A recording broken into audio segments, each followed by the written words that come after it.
So that really didn't accomplish what it was supposed to accomplish, because what it was supposed to accomplish was, instead of the federal government pumping the money into the money supply, they were going to let us do it and then tax us next year for it. All right, $50,000, we'd be like messed up.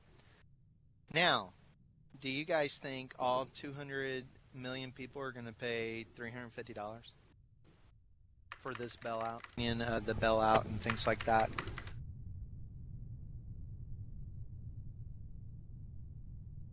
We're going to build a snowman today. You will need your books. If for some reason you don't have your book, maybe your neighbor has theirs if you guys are working next to each other in your schools, but we're going to need our books today to be able to follow the instructions on how to do our building. So I want to talk first about the journal, and then I'll talk to you a little bit about our building cubes that Tracy created for us, and then review just a couple of key skills for building, and then give you your assignment and give you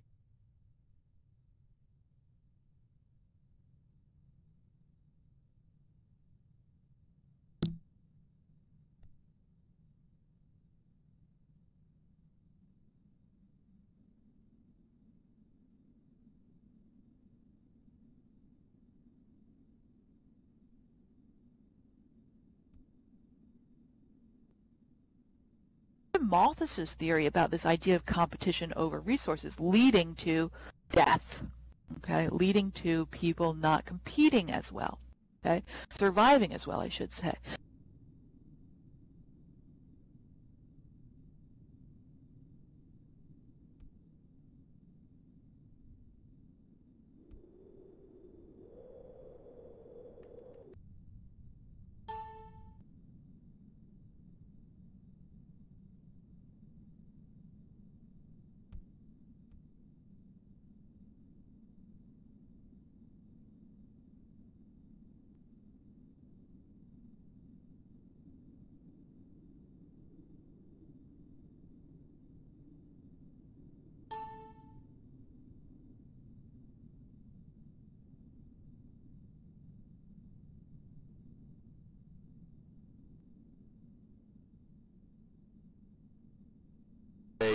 to a prim by using path cut, hollow, twist, taper, shearing.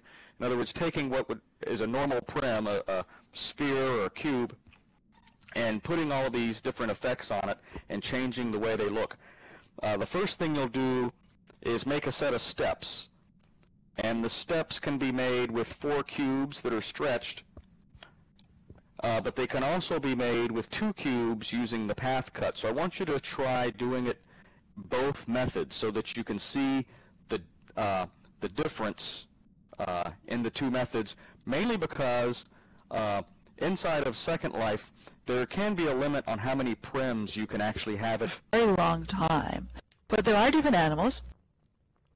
The primary foods in this type of environment are tubers and roots. You know, tubers are like potatoes and that sort of thing. Not exactly potatoes, but things that are in the ground that you dig up. Okay? Now, think about fruits and think about raw potatoes, because we don't have fire to cook things with. Okay? Think about these 2 things. Do you think that might change your teeth, your muscles associated with your mouth, your jaw? Any of you eaten a raw potato? I'm hoping the answer is no. Yeah, I don't think they're very good. Yeah. But they do have nutrition, right? they do have nutrition, and we were developed for that. The other thing that we have in these types of environments are nuts. So what we find is that the hominid ancestors that lived in these types of environments developed really strong jaw muscles and teeth that were really big and broad, and we'll look at that when we look at the different skulls. Then you would just start on part 2. Thank you. Sure. Okay. Not hearing any, or at least seeing any more questions about the midterm. Be sure to get with your groups, and if you don't get with your groups, you need to email me if they're not responding to you. And then Again, you've got the cases listed in Blackboard. They're also here on my left-hand side, where you can review which case you'd like to choose and then post that within Blackboard as well. And the other option too is that you come in here to communicate with each other and work on